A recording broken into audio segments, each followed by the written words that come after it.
Thank you, Jeffrey Rush. I don't know. How's this going to happen? How are we going to get a theater? They've closed this down. I don't know. It's a mystery. And they have things where they throw in lines like the show must go on, and it's never too self-conscious. Right. And I really loved how they showed the lesser players rehearsing their lines, how the men were made up as women, and also the wonderful way, especially in the last scenes of the play, where she comes on as herself, Gwyneth Paltrow, and how also a huge factor is the audience. Shakespeare wrote for the hoi polloi. He did not write for the elites. He really didn't write for the people that the queen surrounded herself with. And the way it was shot, the costumes, the lighting, that when she takes the first one, when Juliet takes the thing, they showed the reactions of the audience, the way the whole thing was edited. I just think it captured life in the theater just perfectly. We tend to think of Shakespeare as this really like elevated classical entertainment, but it was more like The West Wing. It was a really well done show for a wide audience. Culture for the masses of the time. Exactly. Yes, absolutely. So David, what play or movie ruined your life and made you decide to be in show business? Oh my. Well, my introduction to I did my first show when I was 8, and my introduction to that was my dad had the movie of The Music Man, and it was he just liked the movie, and it was one of the tapes I just wore a hole into. And then we're on the bus one day, and we mentioned the movie, and someone said, "Oh, I just saw that the other day." I went, they showed the movie, and no, the play. What's a play? And then this random person on the bus had to try to explain to me what theater was, and I went, that sounds really interesting. And a month later, I found a local community theater and got involved. And how old were you? 8. And when you say you got involved, how'd you get involved? Did you act? Yeah, the first show that they were about to launch, put up a show when I got there, so I was just random stagehand, just helping out. You know, we need literally just an extra body to hold up a thing or whatever. And then the very next show they did Our Town, and I was the paper boy. Mm-hmm. Here's your paper, ma'am. And did you have that feeling that anyone who works on a show, especially actor, stagehand, whatever, do you have that wonderful feeling of the countdown from the stage manager to the show, and you're backstage and everything is in... The thing about theater is obviously it's in the moment. Oh yeah, I was that kid that I've seen many times who is just... He's discovered heroin, and he's just so excited. And you were watching from the wings with the... Oh, yes. We did Midsummer when I was like 11, and I was Puck. And I got there, like, call was 6:30. I got there... I was there before the stage manager. I was waiting for her to open the doors, and I'm sitting there in costume by the time of call, just in my goat pants and glitter and horns and flute, just waiting. And I would just sit there for an hour and a half, waiting for the show to start. Just absorbing everything that was going on backstage. I dress like that now. Is that something wrong with that? I live the horns and glitter. I live in North Hollywood. You blend. You blend. So Ty, what was it that ruined you? Well, a great many things. But if we're talking I have a list. A great many things. No, but when it comes to theater and film, they're kind of intertwined. I grew up watching a lot of old movies because of my mom, and she started buying VHS tapes before she ever had a VHS player when they started putting them out. So by the time I came around a few years later, they were just on constant rotation. So I grew up watching Wuthering Heights, Rebecca, and every Hitchcock film, Vertigo, and the music would terrify me as a kid, but they were just always there. So I always had a taste for that. So I started writing when I was in high school. This is something else. I'm also a big comic book fan. I always loved Superman. So in high school, I read a script on one of the Superman films, and I thought, oh my God, it's terrible. It was one that was never produced. It was one of the many ones they were going to make with Tim Burton, and it didn't work out well. I read it, thought it was terrible, and tried to write my own, which was even worse, but the bug caught me then. So then when I got into college, I started getting into acting classes just at the behest of a few people around me. So I started acting and writing, continued writing, and then wrote my own play in a competition, and they got produced. So I also cast myself in that, and and nobody had a big problem with that. So I started getting into it that way as well. And my teachers constantly kept encouraging me. My professors kept saying, submit and, audition, submit and audition. So I did both. And I started out in musical Grease. I did Hamlet and a lot of other independent plays. And the funny thing is, people talk about musicals a certain way, and there's usually a lightness to them. But if you're in a musical, if you're acting in a musical and you're a lead, even if you're chorus, if it's a very active musical like Grease was, it's exhausting. It's the hardest thing you'll ever have to do on stage or film. And I remember that I was circuit weight training. I did heavy lifting 6 days a week. I was in the gym. I was a gym rat twice a day, just doing my thing between rehearsals. I've been doing it for about 6 months up until that point. And then when we started training for Grease, I remember getting home from a rehearsal and I couldn't move my body. I fell into bed and I woke up the next morning in that same position with my jeans and everything still on. With all that training, it really helped me respect not only, the theater, but all the work that goes behind everything. My late husband was an actor, and he said you have to remember how physical and acting is. Even when you're not doing something like Grease, the very fact that you have to be up for doing a take on a movie, doing a take over and over again, you have to have the energy, and you have to be able to move, and you have to be in shape, because even when you're just walking 27 times across a room, you can't be breathing heavily. But let's ask the both of you, what are your favorite, David, let's turn to you again. What is your favorite film or TV show about the theater?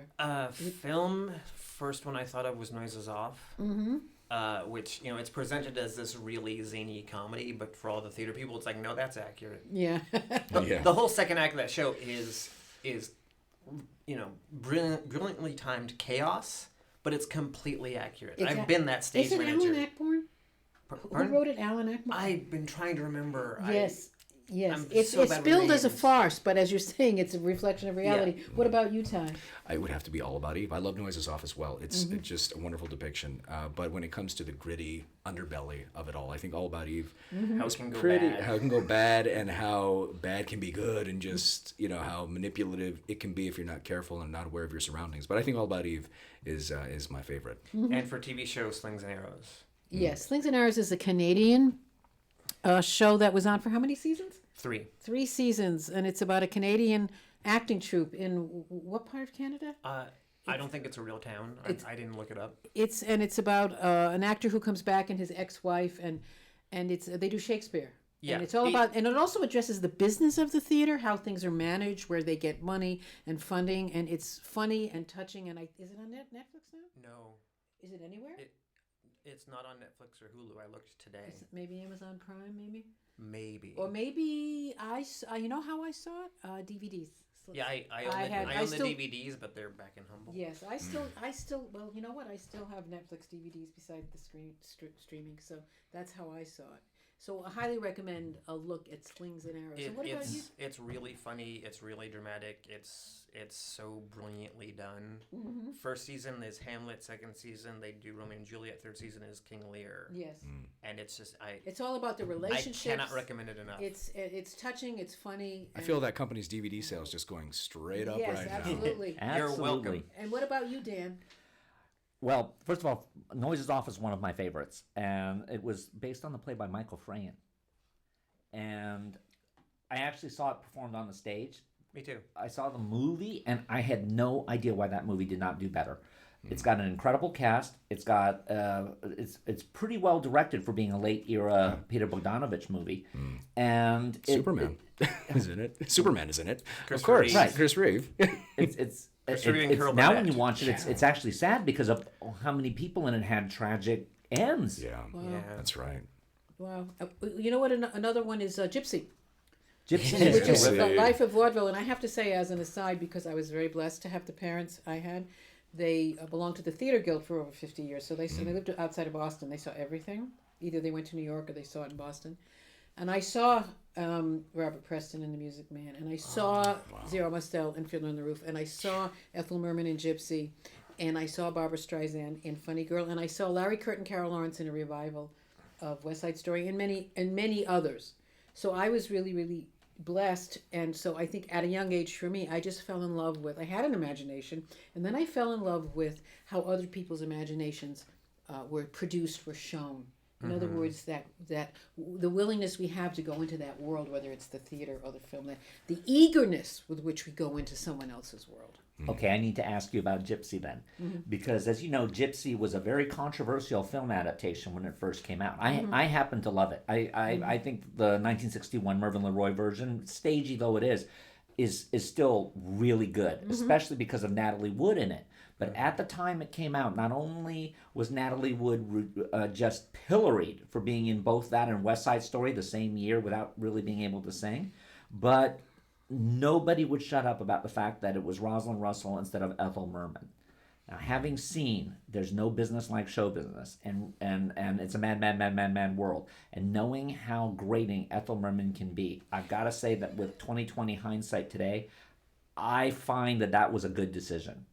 I absolutely agree with you. There was something about Ethel Merman and her movie career where she did not play well in the movies. She was too theatrical, she was too grating, but she was perfect for the theater. And when we were sitting, the lights go down, they play one of the best overtures in all of musical comedy, so brilliantly arranged.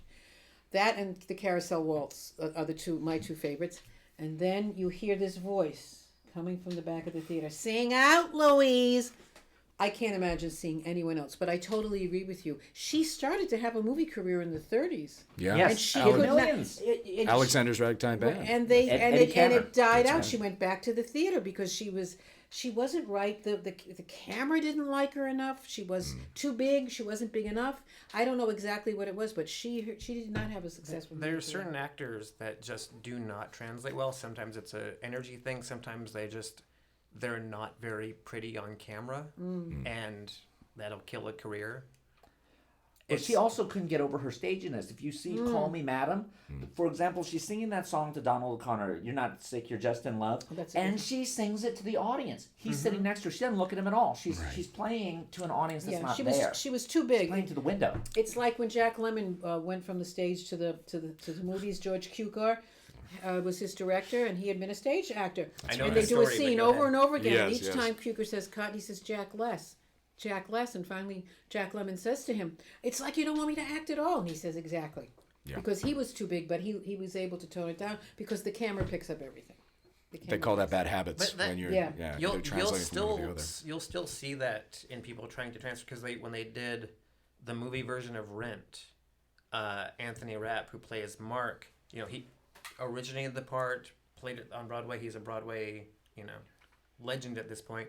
In the movie, he is playing to the back row the whole time, but the camera's right here, and it's Yeah. just like, Yeah, it's too you're much. awesome, dude, but It's too much of Reel a it in. performance. Yeah. Right. So the thing, go ahead. Another show that you saw that I'd be interested in getting your take on it is Cabaret. Because and either of you seen Cabaret? Obviously. Yes. So because you saw the stage show first, what did you think of the changes in the movie? I think they made. David is shaking his head. First of all, they had Bert Convy and somebody else. They had in the musical on the stage. I didn't know Bert Convy was Bert in that. Convy was like a young guy who was in love. I can't remember exactly, but they took that out and they put in what's her name, Marisa Berenson, and her story. I'm not exactly remembering everything. I will tell you a little anecdote. My father said to my mother in August of the year that it opened, or it was the previous, "Here's the Theater Guild list. Then the first one is the musical, blah, blah." My mother said, take Sarah Ann. I don't want to see another musical. So I saw Joe Great in Cabaret. My mother never forgave me. So I think that the movie is one of the most successful translations of a musical theater ever. I think Fosse did an amazing job. I think that the movie, in a sense, was better than the show. Because they took out Convy. It was too soft. There was a soft B or C plot. I don't remember it exactly, but it was Bert Convy. And every time I watch him on Tattletales or Password Plus, because they're the buzzer. Right. The only thing we know him from now, most audiences. He has a wonderful voice. He was in a number of musicals. Remember, he was in that wonderful remake of Valley of the Dolls. He played Tony Polar, and he had that song. Now tell me, David, what is your opinion about Cabaret? Do you disagree with me? I love the movie, but mostly because Liza Minnelli and Joel Grey are magnificent, and even though I've seen it multiple times, Liza's performance can still make me cry just what she puts out. It's not that it's a bad movie. It's better as a stage show. It doesn't have the same impact when it's not because it's presented as that nightclub. You know, the story's told as a nightclub. This all happens in the and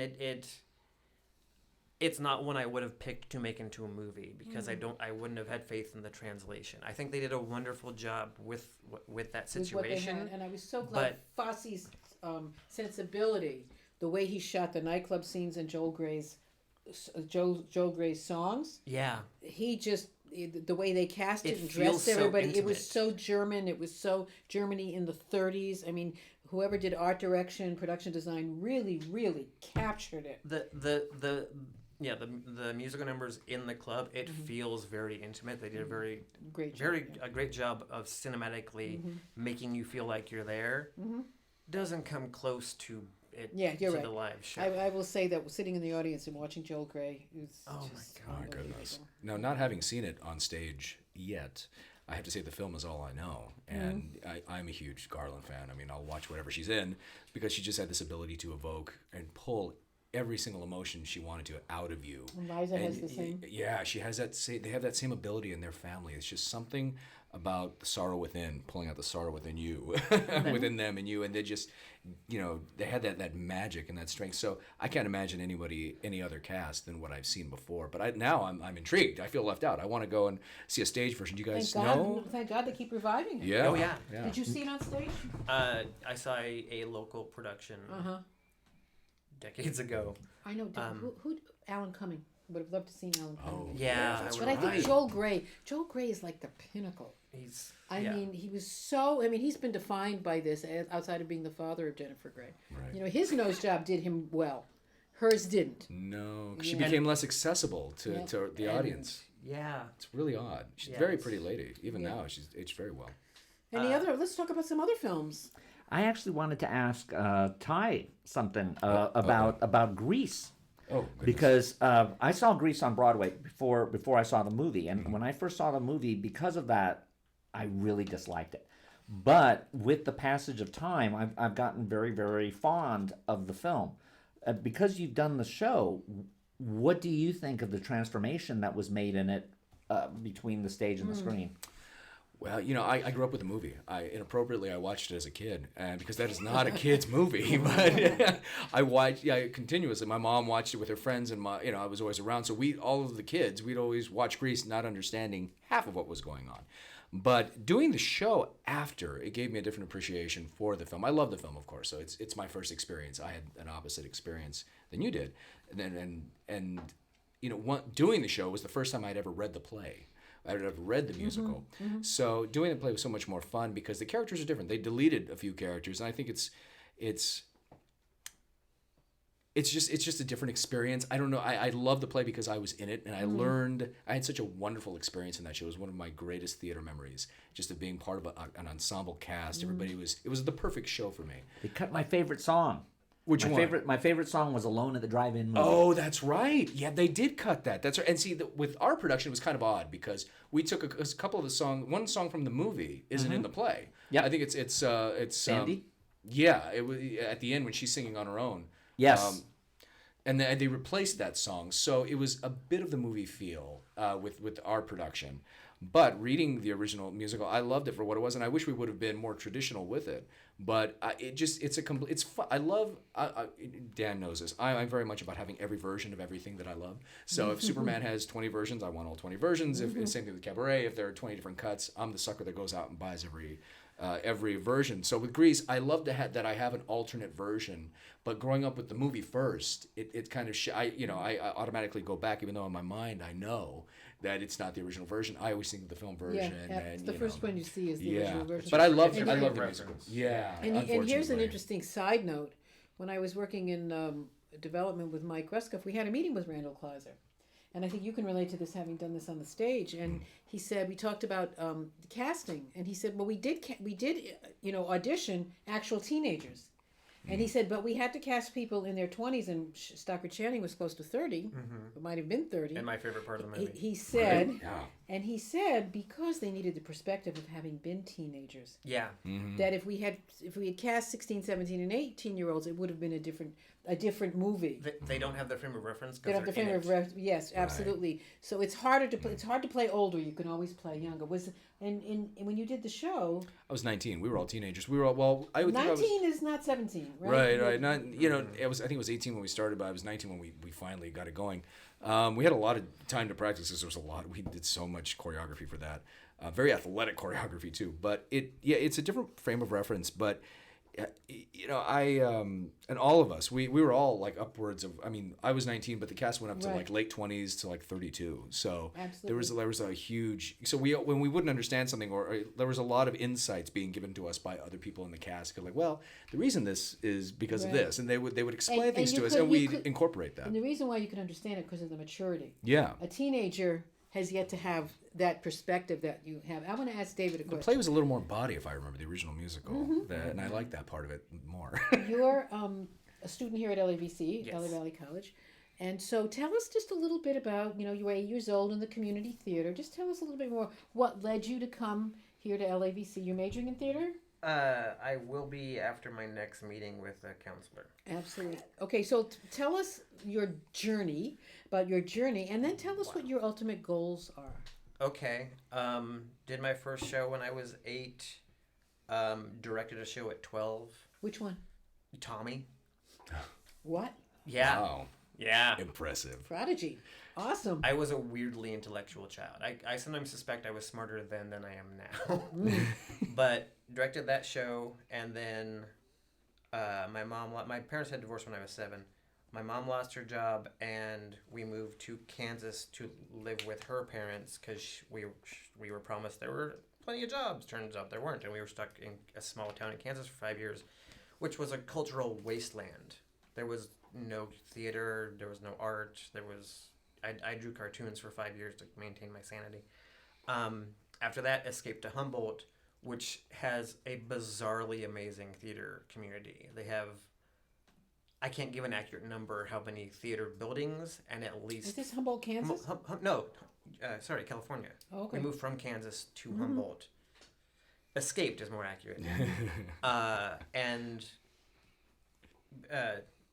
got it back into that theater company, and then have spent the past 14 years in that theater community, starting doing stagehand and spotlight and whatever, and working my way up, acting sometimes, and eventually getting to being a director, and directed 4 shows in 4 years, and kind of got to a point where I didn't have anywhere to go in that community other than jobs I didn't want and wasn't qualified for, honestly.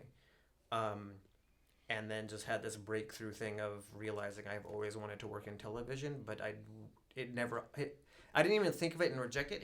It had never occurred to me because that's what other people do. Yeah. It's like saying I want to be Spider-Man. It's just, saying I want to be James L. Brooks. No, that's over here. Right. And then I had this realization of, no, those are people.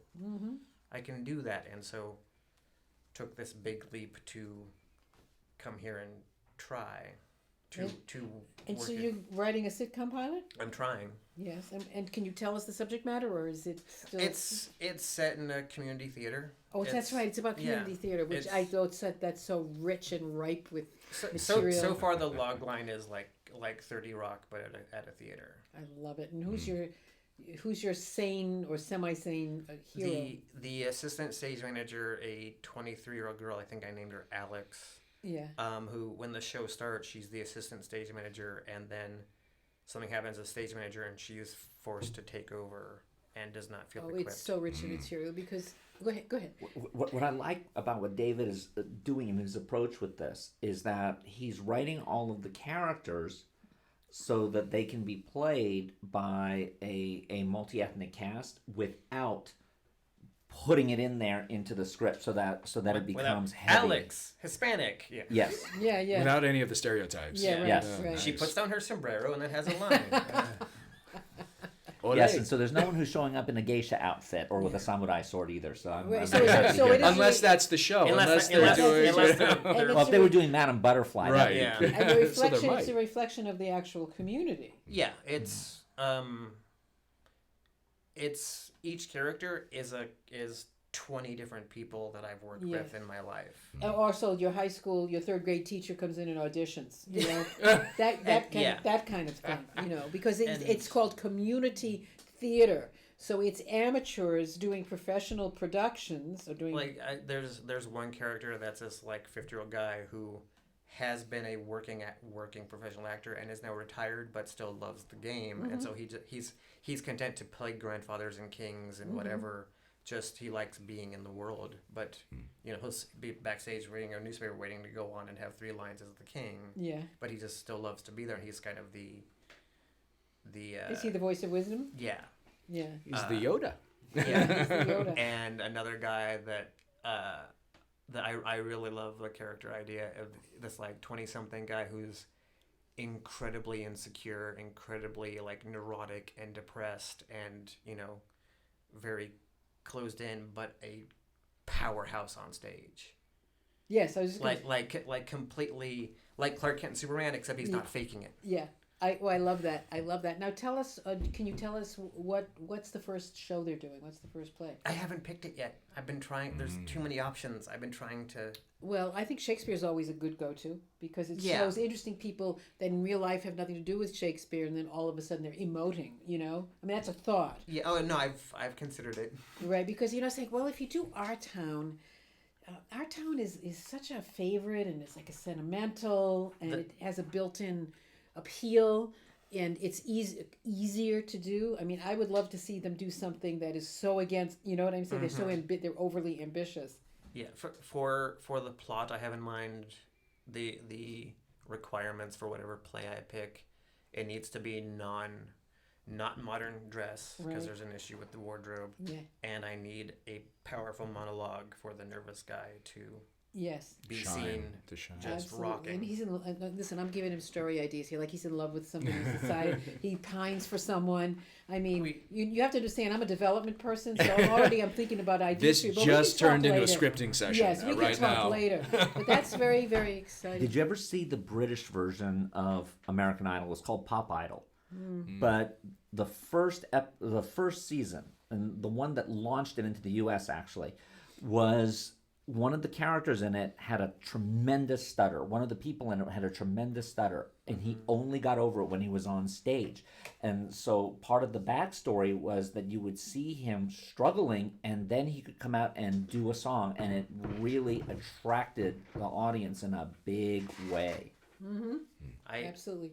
Because it's very human. Yes. And it's also overcoming odds, Yes. I was in the Rocky Horror group in Humboldt for a good decade, and I will never forget, we're just milling around the stage. It was 3 hours till the show started, and this girl I never met before walks in the theater, and just everything about her is shrinking violet. She's very closed off and has big glasses and a floppy hat and upturned collar, and walks in and walks backstage, and I go, who's that? Oh, that's so-and-so. She's in the cast. Oh, I've never met her before.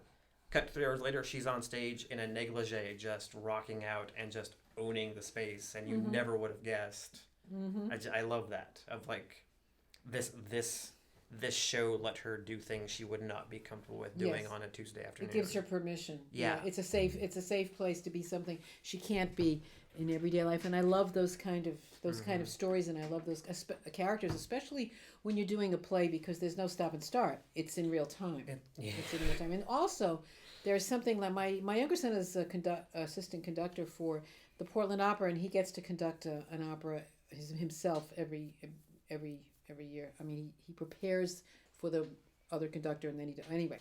Don't want to get into that, but he talked about they have 6 or 7 performances of each opera, and they talk about the energy of the audience, how performances are different because of the energy, even in something like an opera, where there's singing, it's all singing. So, talk a little bit about when you're in theater, that how the energy of the audience has affected you as a performer. I have a very strong example.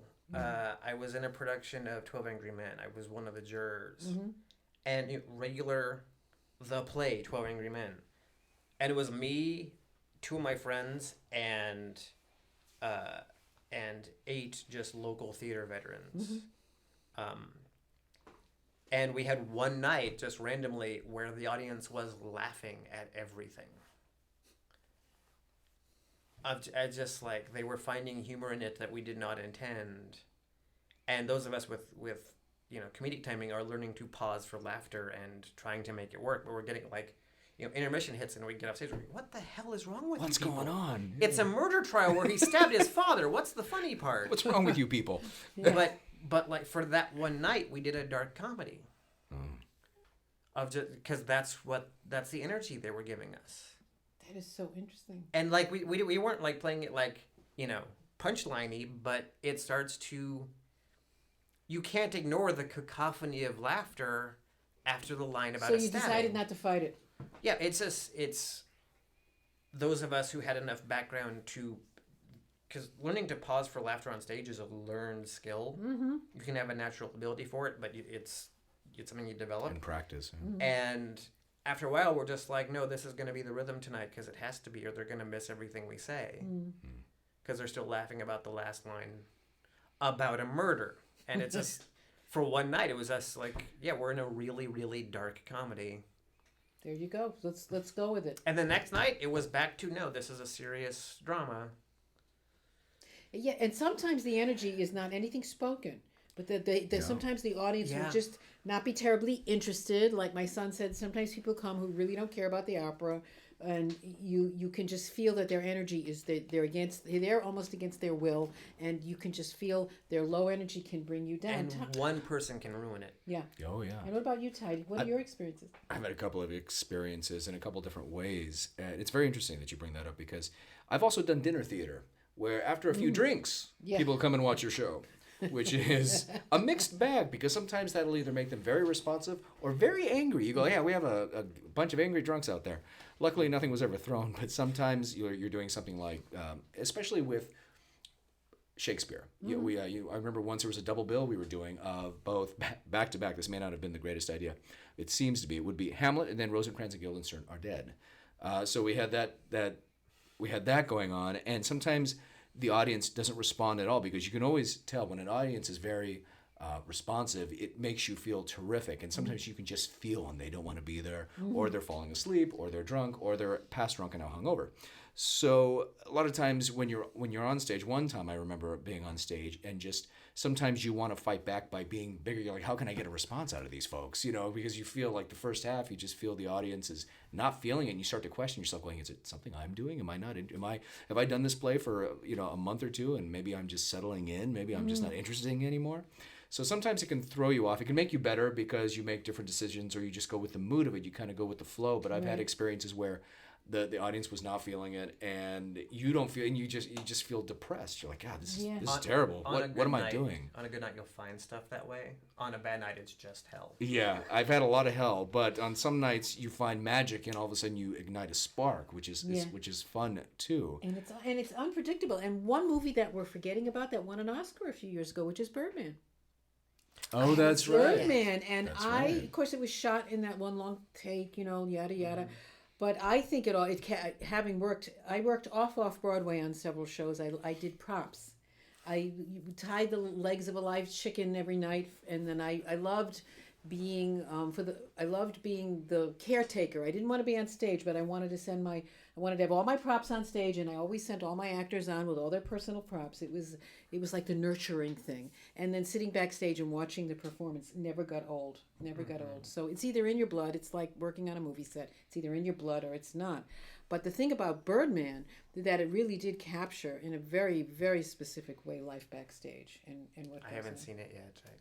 It's a very interesting film. But one thing I don't know if you touched upon, we've been talking about it, but when it comes to the feel of certain things, I don't know about you. I've never talked to this about to anyone, but about like mistakes that you have to fix also. I remember with Grease specifically, the prop man, speaking of props, would always forget the trash can that's supposed to be on there for a joke in the first 10 minutes of the show. The prop guy would never bring it on, so at first I go, well, we need that. So I accidentally kicked it on stage, meaning off stage, I would run into it saying my lines and set it up. So being the prop, and I wanted, punted. Yeah, I punted it and just kind of tripped over and went, son of a, because it was the line anyway. Mm-hmm. So, it was about Sonny, my character, in it, reading, whose classes he's getting this semester. But you reminded me when you said that about props, and I did that more times than not in the whole show. Like they would purposely forget just to mess with me, I think. But yeah, never piss off your prop people, folks. Never piss off anyone. person. Yeah. No, because there's no cut. We'll break for lunch. We'll do this after lunch. There's a T-shirt that says "Lightboard operator, piss me off and you take your bow in the dark." I love that. And can anyone think of any other movies about the theater? Oh, think about all the movies from the 30s, the Busby Berkeley movies, where you absolutely. had almost this expressionistic view of the theater where you had shows that could never fit on a real Broadway stage. That's right. Or even if they did, you couldn't see it. Like if you look at the By a Waterfall number in Footlight Parade, if that was on a real stage, what would you see? Or Lullaby of Broadway. Lullaby Broadway or 40 Lullaby Broadway. My 42nd Street, which is my absolute favorite of all those, because the music is so music and dancing. The Dubin and Warren songs are just unbelievable. Unbelievable. They're such classics. Yeah, absolutely. It's not technically a theater show, but I realized a few years ago that I honestly picked up some stuff from Kermit on the Muppet Show of how to deal with crazy people. Yeah. Tell us a little bit more about that. Because if you watch the Muppet Show, it's them putting on a live show. That's right. And Kermit trying to keep everything. Yes. And I unconsciously, from watching that show my whole life, I unconsciously adopted some traits from Kermit of just like when to get upset, when to just be like, okay, I'll go handle it. You have fun being crazy. I'll go do a thing. How to placate. Or stop being crazy. Or being crazy. and calling people when on their stuff of like, no, you need to. We have a show to do. So Kermit was there's this theory, and it's not such a theory, that in every sitcom you have a sane or reasonably sane person, like Jerry Seinfeld, Alex Rieger in Taxi. Every Daffy needs a Porky. Yes, absolutely. So Kermit was like the Alex Rieger of the Muppets. The voice of reason, the common man. Yes, absolutely. And that allowed all those others around him to be eccentric and crazy. Yeah. Now, I'm going to ask you guys something that's a little bit of a sore point that I know with some people. Oh, goody. What type of musical shows do you like? Do you like ones that have a showbiz basis to it, where the songs come out of the fact that in a show people naturally perform, or a review maybe? Or do you like book musicals where people are, it's integrated, the integrated musical? Such like in Oklahoma. I like the showbiz ones as long as they're respectful to the art. Smash got a little disrespectful. Like we're not all drama queens. We're not all gonna OD if we don't get the part. I realize that they're trying to manufacture drama to tell a story, but it got a little just exaggerated and a little offensive to anyone who's actually does it for a living. Because I liked the show at the beginning. Yeah, and then it got soap opera. It became soap opera, became a telenovela in a way. But the answer to your question, I like when it's done well. I don't care. It's not about like, oh, this is about showbiz and this isn't. It's like, no, is it a good show? Crazy Ex-Girlfriend is a really good musical. I've got to tell you that one of the things that, and I go back and forth on this, and that's why I was asking you guys, it's that when I see something like a South Pacific or some of the more heavy Rodgers and Hammerstein ones, that the songs can almost be an intrusion because you're set up for one mood and then all of a sudden you're switched into a song, and I understand the convention of it, and of course I love musicals, but when you're dealing with something that's so serious and so plot heavy that the numbers feel off. It's like the movie West Side Story. I was about to say. Yeah. I don't like the movie West Side Story because it feels out of place. I do not believe these are badasses doing high kicks. Well, but no, on because the stage, because they wear suits to the dance, and then when they're saying when they go to Doc's candy store and say we want Cokes all around, they're not talking about the white stuff. Yeah. And the But on tightest the jeans you've stage it ever works, seen in your because life. The Absolutely. stage was small. On the stage, you believed it. Yeah. You believed that that's who they were. You have Okay. Because it wasn't. They didn't do it in the city. You had to imagine the city. So it was intimate. It was it was very focused, and so you weren't making those judgments because you were so close. Everything was so intimate. I think that's true because I think you when it comes to the stage and you have book musicals, you have to have a very creative director. And I've been in shows, and I've been in shows that had a wonderfully visionary director, and they help you. It helps the audience. Someone who has a vision of taking it and translating it as opposed to just taking it and putting it as it is, because that's lazy. And a lot of times people have the vision and to just put their own spin on it and make it interesting. If it's a book musical, if we've seen it 30 times, they have their personal voice put into it, into the way they want it staged, choreographed, and all that, and that's a blessing to the audience. And then with film musicals, with film musicals, we're already halfway there because it's something we're all kind of aware of already, and magic is already half put into it. But you have to have somebody that's really dedicated to putting a unique spin that's also part of themselves. They have to put a lot of themselves into it, and that is exhausting, and not everybody does that. But that's true for just plays in general. Just But some are much easier. if Some your creative translate much team easier. if your creative team doesn't have vision or the proper intention or respect, it's gonna be a bad show. I don't care if you're doing The Odd Couple. It's But yeah, no, you're right. That is true. Yeah, it all trickles down from the top. And like Yeah. if he doesn't believe what the story we're telling or the reality we're building, it's gonna fall apart. Whether no matter if it's a musical or not. There's truth in that, and I completely agree. But there's certain shows specifically that have shows that can kind of be saved by their musical directors and a strong, you know what I mean? A very you're like, okay, well, this guy's out behind smoking and he's not paying attention, or she, or whatever. But then you have the shows where from day one, the director's got it in hand, knows what they're going to do, has been planning this since they were 8 or something. As you probably know, there's certain dream shows, and you know exactly what you want to do because you either haven't seen it before or it's just something sparked inside of you. And you have those directors, no matter what. And then other times you have very strong staff that can save it, but it's just or make it a great show. But then when you have someone who's directing it from the beginning with that vision and with that drive and that passion, it's such an easier show to work under, and it's so much fun. Of Bob Fosse, and I'm thinking about All That Jazz. Yeah. Which was, it was parallel stories. It was his insanity, his heart attack, his love affairs, and putting on a show. And then we have also a chorus line, but they basically filmed the show. Yeah. Except they took out the best song again. They took out Dance 10, Look 3. Oh my goodness! Yes. Oh yeah, I never realized that before. Yeah. And okay, what adaptations of musical shows do you all like or not like? Which do you think are tremendous disasters in the translation? I have 2 giant complaints with Into the Woods. Like, overall, I thought they did a very good job. I thought most of the cast was brilliant. I thought they presented it really well. They cut my favorite song, No More, between the baker and his father. It's the song that makes the entire house cry. It's that, and Children Will Listen just destroys audiences when it's done well. And Johnny Depp's Wolf looked like he was from a different movie. He was completely out of place. They didn't know what to do with him. They were so paranoid about it being pedophilic, which it kind of is. That's kind of part of the point. But everyone else in the movie it's this very classic fairy tale fantasy wardrobe and costumes, and he's in a furry zoot suit.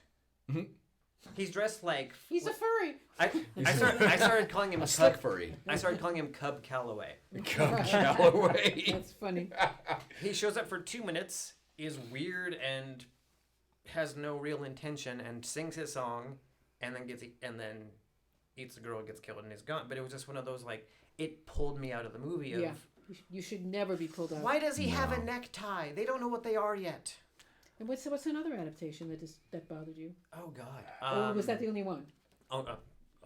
Well, while you're thinking, I'd like to say Little Abner, and Can I'm usually on the Yes, other Little side. Abner. you want to know something? Little I saw Abner's Little Abner annoys when I was me. a child. My Annoys- father took me to see Little Abner with Charlotte Rae. I remember once a friend of mine was critiquing one of the films I loved that was a classic film, and I go, wait a minute, you have Little Abner in your collection. You don't get to judge me. Well, Ever. Although okay. looking at Everything Valerie is- Harper when she was a Korean is interesting. Oh my god. It's- Oh my god. Now that's my another thing. God. That's another show talking about here's- white people playing Asians. Yeah. Now here's one of my favorite musicals, and it has to do with kind of the theater or with performing. Okay, is Chicago. I think Chicago is brilliant. What is everyone else? I the loved it. I film? could see it over and over. Which The- film? From the 30s or from the No, recent the times? one, The new the, one, the, the- new one. new film. I think they were all I- brilliant. The songs are amazing. I love the choreography. Well, I, what do you think? I agree, but the best part is the director had the idea of we're seeing it all from Roxy's point of view, and that's why it's a musical. Yes. That zoom into her eye, from then on the entire movie is in her head, and that's a justification for why Queen Latifah is busting into song. And it set up a framework for a reality where you can watch the show and not be thrown by it. Yes. And besides all Good that, point. they presented it all beautifully. Oh, it's as if there was he's got Rob. What's his name? What's his Marshall? Rob Marshall, yeah. He's got a little bit of Fosse in him. Yeah. Yeah, he's got a bit of Fosse. He isn't afraid. Except he's a little bit too self-conscious about it. You think so?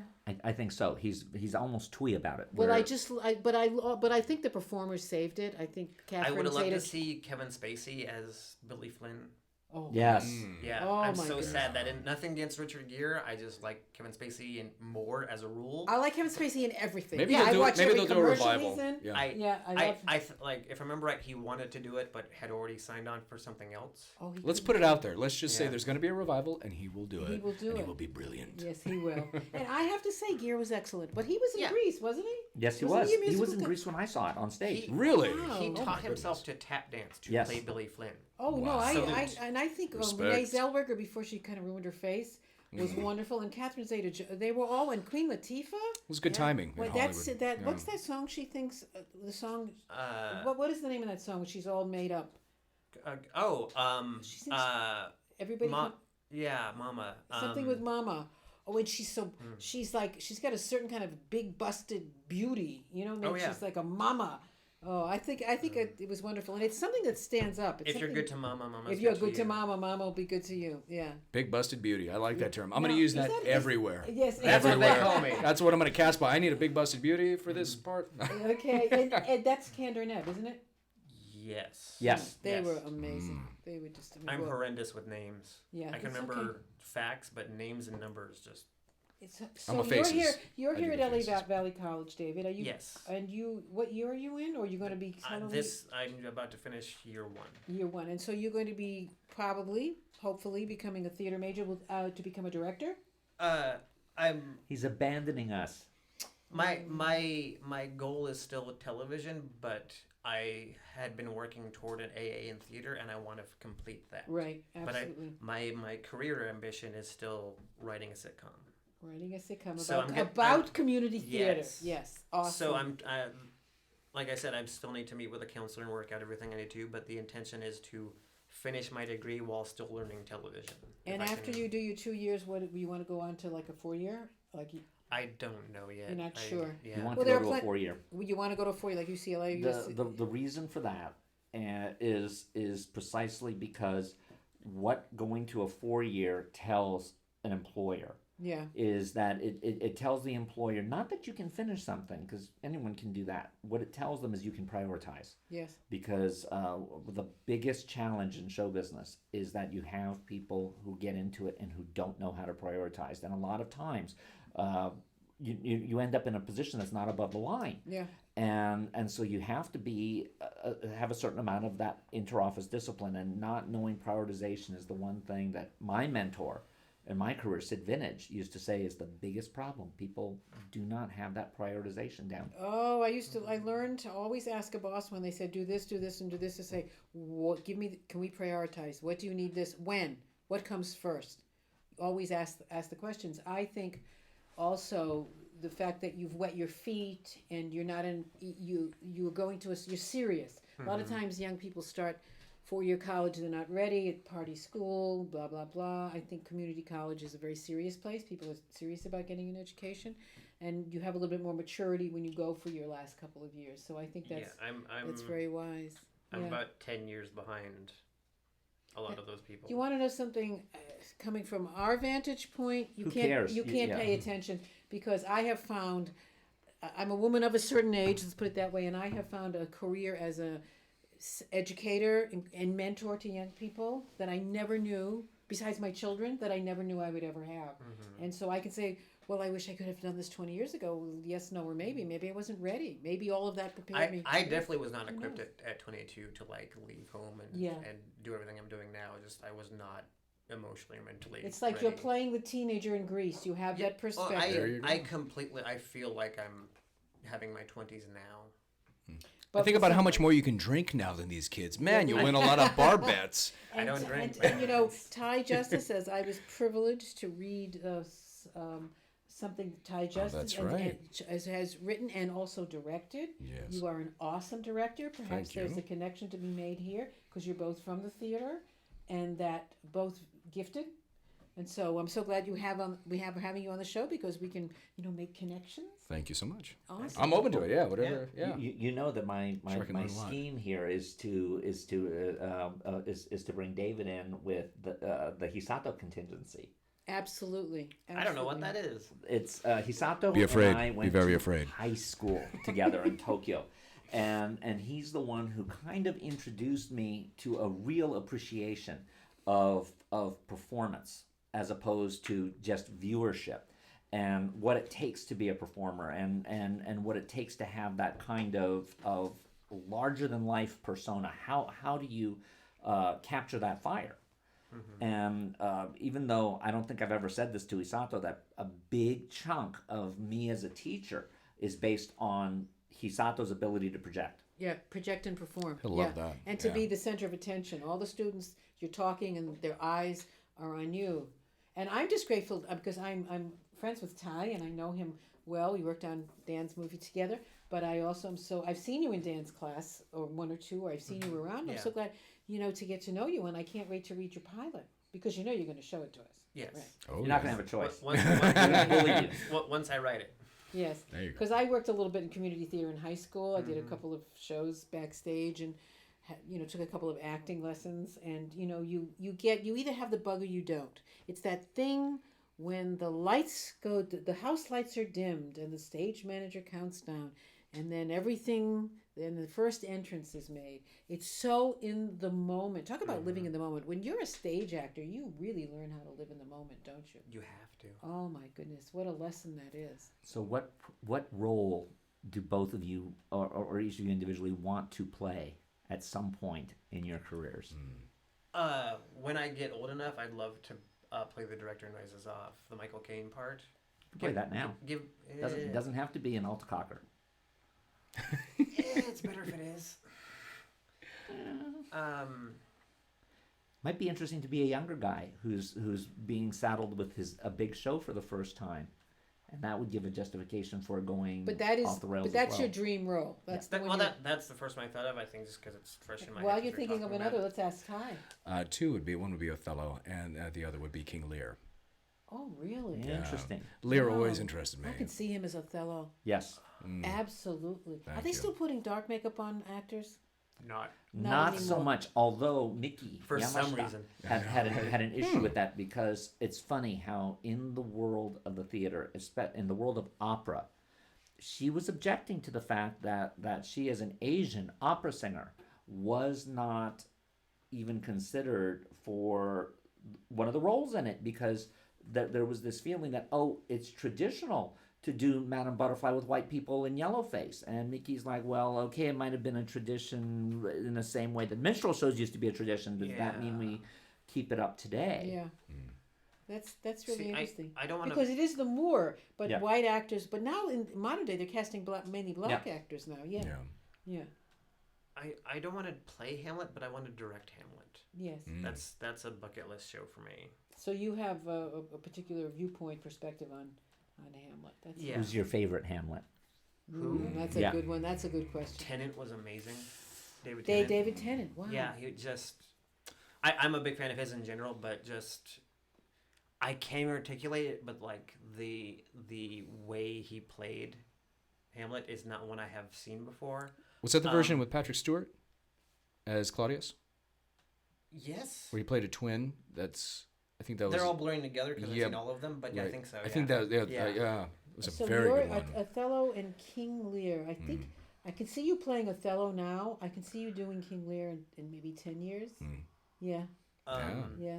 5 to 10 years. Yeah, but I can Depends see on you- how hard I ride this. No, you're so mean. You're ready for Lear. You're ready for Lear in 40 years. Thank you. He's an old man. He's an old Right, man. but I love that as part of the challenge as a character and just. But you know what? It's called acting. Brilliant. Thank you. It's called it's like you Did could you ever do see it. the I didn't Burton mean to insult Hamlet? you. Yes. I'm leaving. Which, Say that again. I'm sorry. The Burton Hamlet. Oh my goodness. which is brilliant, but I think I'm of the wrong generation to really connect with it the way that Why is people that? at the time Well, did. the way it's recorded is unwatchable.